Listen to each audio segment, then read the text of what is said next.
Does Chat GPT actually know hockey, and can it help you, guide you in your hockey career here? That's the key question that we want to answer in this video. It's going to be a super fun one that's interactive, so stick around. You don't want to miss this out. You'll be surprised as to what the results are. What's going on, guys? For those of you who don't know me, my name is 𝗧𝗜𝗠𝗘, and I'm the founder of Advancement Hockey Advising, where we help countless elite hockey players advance to the next level in their hockey careers. All right, so this is going to be a fun video here. I won't take too much time. Basically, we're going to put prompts in on different categories when it comes to recruiting, when it comes to career decisions, when it comes to performance, and then from there we're going to evaluate each section and see the overall assessment as to how good Chat GPT version 5 is at evaluating hockey players and giving you guidance. Let's dive right into the video here. All right, so let's start with our first prompt here. That's with recruiting exposure. And just so you guys know, I haven't looked at these before. I'm just going to type it in. So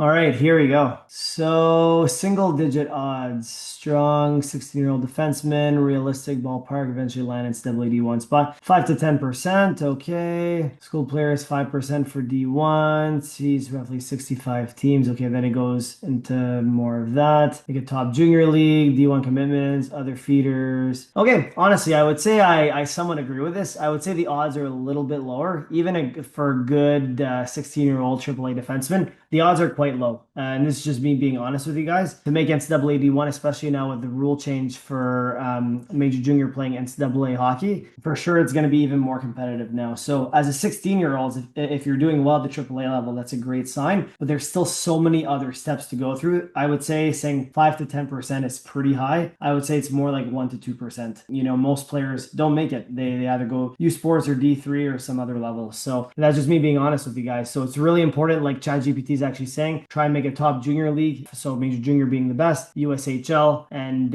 if not, BCHL and AHL are good backups, but I would say try and be at the highest league possible. We're going to get the best ice time. So I'd rate this like maybe at 7 or 8 out of 10. It was pretty good, but just a little too much, a little too optimistic. All right, so let's dive into the next prompt here. So this is a common question and a common thing that a lot of people kind of bring up whenever we're talking to our clients. A lot of times they say, hey, I got cut by this team, or I didn't get drafted. Like, I think my career is over. I think I'm going to quit. Clearly, it's probably not the right avenue, for multiple reasons, but we'll see what ChatGPT says here.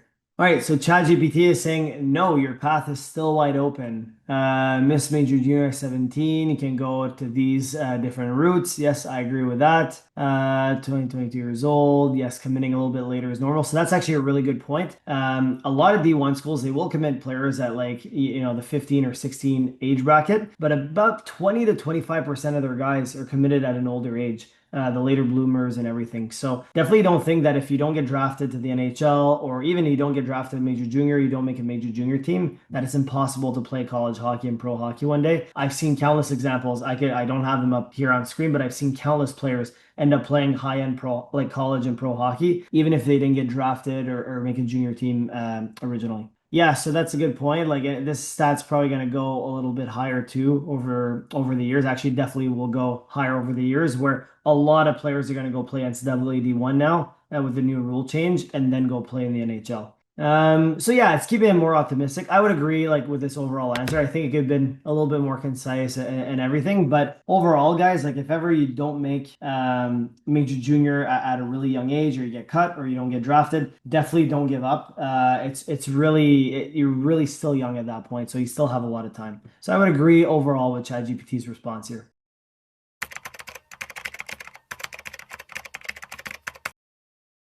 All right, let's see here. So quick hits, scouts want pace, inside ice, and pro habits. I'm not really sure what they mean by inside ice here. Here's a checklist: pace and compete, hockey sense. Okay, drive the middle, home plate area. Oh, okay. The time spent inside the ice. I've never heard this term before, so that's interesting that ChatGPT pulls that up. Forecheck, transition, without the puck, touch quality, wall play, pro habits, roll notes, face-offs, Okay. Hugs go to the inside, make fast reads, show pro habits, every shit. Okay, so pretty good. Decent. It's very, very detailed, to be honest. I think for you guys, as a take-home message, I wouldn't go too much based on this advice. I would keep it really simple. Scouts, in general, from what they told me, this is very detailed, but they say they look for skating, they look for skill, and they look for sense. Okay, those are the three big things that they look for. Okay, and then obviously attitude and all that stuff kind of goes with it. But those are the main things they look for, and they look for compete too, I have to say. There's a few things I'm probably missing out, but really I like to keep things simple. I think if you think too much about this, it gets really in the weeds and you kind of lose the forest from the trees. So not bad, but I would say I would like something a bit more actionable for players here. So I could probably prompt it something a bit more actionable for players, keep it concise. It would probably give me that, but as a first prompt, it's okay. I wouldn't say it's the most useful one. Okay, so that was recruiting and exposure. Let's dive into performance and development to see if it gives you good advice as to how to develop throughout the summer and the season. So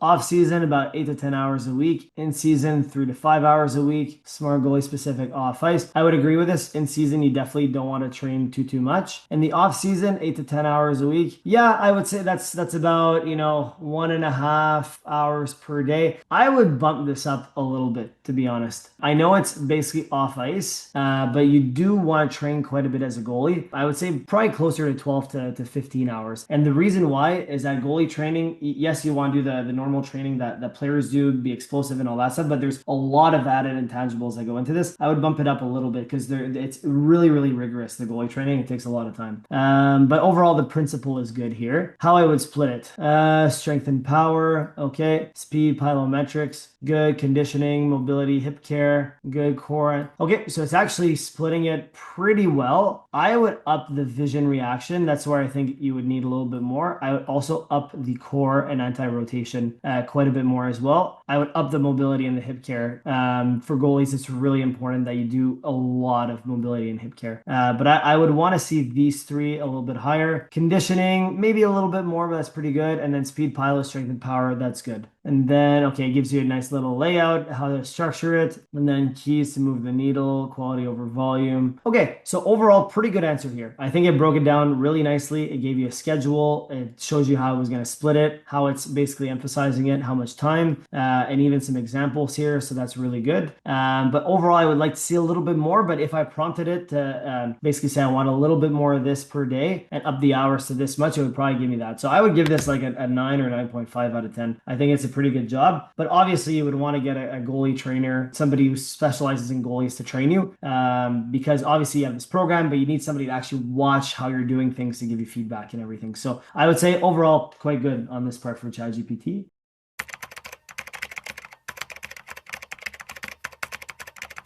I actually have no idea what it's going to say here. I have a few ideas in mind as to what I would say, but I kind of want to see what it's going to say. I have no clue. So we'll see. It's going to be interesting here. Scanning pre-reads, the number one most overlooked skill, touching the puck. So what it means by scanning is scanning the ice. So before you touch the puck, it's basically the without the puck awareness, basically. So as the puck is coming to you, you're scanning around to make sure that you know your options, you know the next decision you're going to make. If you're a defenseman retrieving the puck in the corner, pretty much, you're scanning around the ice to know where you're going to position yourself, where you're going to move the puck. Yeah, so this is actually... I would probably agree with ChatGPT here. And it even gives you how to train it. So double shoulder checks, bench cue, time to jump the boards, tell yourself the next play to get the puck. Okay. Small area rule, no pass unless you shoulder check first. Very cool. Color number call. Okay, so it gives you even drills to basically do this, and very, very cool. Okay, so I would agree that I think I'm a big proponent of, yes, I think you can train hockey IQ. I would agree that scanning and pre-reads it is emphasized, but not that much. And it really is a skill that if you're able to scan, pre-read, analyze the play, your hockey IQ is going to go way up and your performance as a player is going to go way up. So I'd have to think about this a little bit more deeply, but on surface level, scanning and pre-reads is definitely a really underrated skill. I really like this answer by ChatGPT. 10 out of 10 for this one. Honestly, I've been really impressed. All right, next one.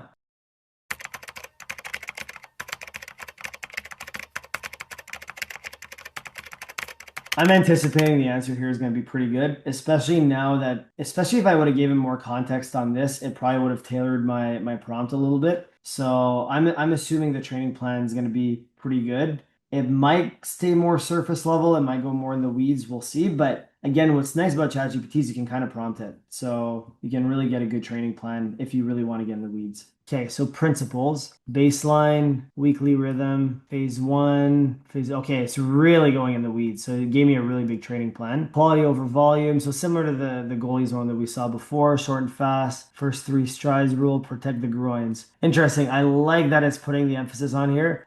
Jamie Phillips, if you're watching this video, I know you would love this. Jamie is huge on injury prevention, and I really like his stuff that he does. But yes, he would definitely agree with this point here. I would probably add a few more baseline tests in this. Max push-up, max plank, maybe not max plank. It'd be something else with core, but something like in the 45 to 60 second mark. Sprints, definitely max squats, 3 rep, max bench, 3 rep. A few different things you could do, but I would add a few more baseline tests. I would really try and utilize this day to try and get as much data as possible so you can compare after the following phases. Okay, so it's separating like the sprint and the lifts and the cardio days and everything. So that's really good. I like that it's separating pylos and lifts. So this is good. This weekly rhythm that it has is actually a really good way to do it to improve your speed. So I like this answer here. So it's basically giving you a layout of all the different things that it wants you to do. So it's really focusing on technique and acceleration. The second one is intensity, max peaking. Okay. And the third phase, it's not giving a third phase, so it's only giving 2 phases. I see. So it's prepping your body basically with technique, and then the second phase, intensity. Again, you can tweak it, right? If you work with a trainer, you can probably prompt it to do, give me a phase 3, and then you can prompt specific things. But overall, this is quite in depth. I like the principle that it has. I would tweak maybe a few little things, but I like where it's going with this. So I think good job on this for ChatGPT. All right, so the one that you guys have all been waiting for is career decisions, which is what a lot of people, when they talk to us or they talk to coaches, they want to know, if in this scenario, what would you do? In this scenario, what would you do? So I'm going to give it some context here, and then from there, we'll see if it's good at guiding players in their career decisions. So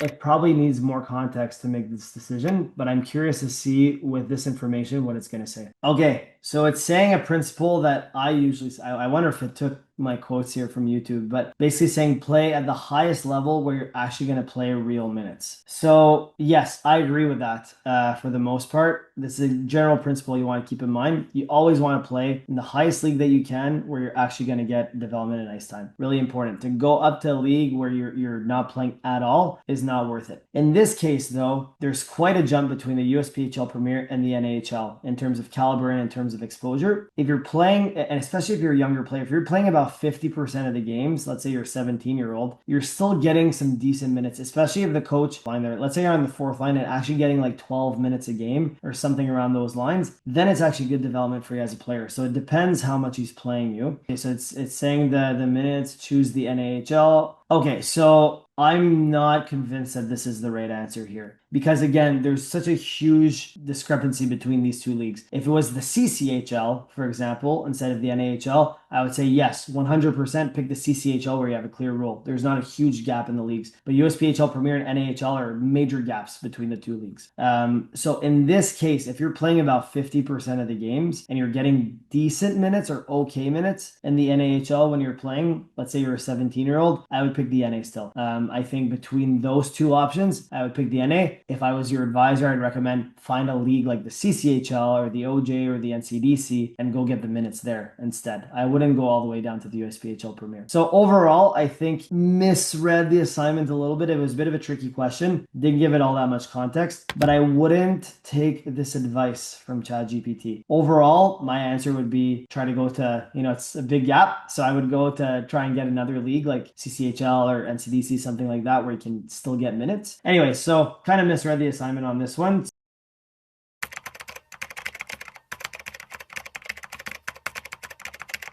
Okay, so ChatGPT is saying the odds are modest. Think 1 to 3% for any paid pro. Yeah, I would agree with this. This is actually the reality for D3 hockey and ACHA D1 even more. But for D3 hockey, most players don't go and play pro. A lot of them have opportunities, actually. If you have a decent D3 hockey career, you do have opportunities to go play pro in Europe somewhere or go like the Fed or something. But for it to be paid or even a decent salary, if you are getting paid, is tough to get. You have to be really a player at the D3 level that's dominated. Be a top line. Yes, so I agree with that. So you have to be a top guy at the D3 level. Yeah, okay. I actually would agree with this answer overall. The odds are slim. You have to be a top player at the D3 level to get something really good. Usually the okay players can get stuff, but they usually go and get jobs instead at the D3 level. So overall, pretty good answer here by Chat GPT.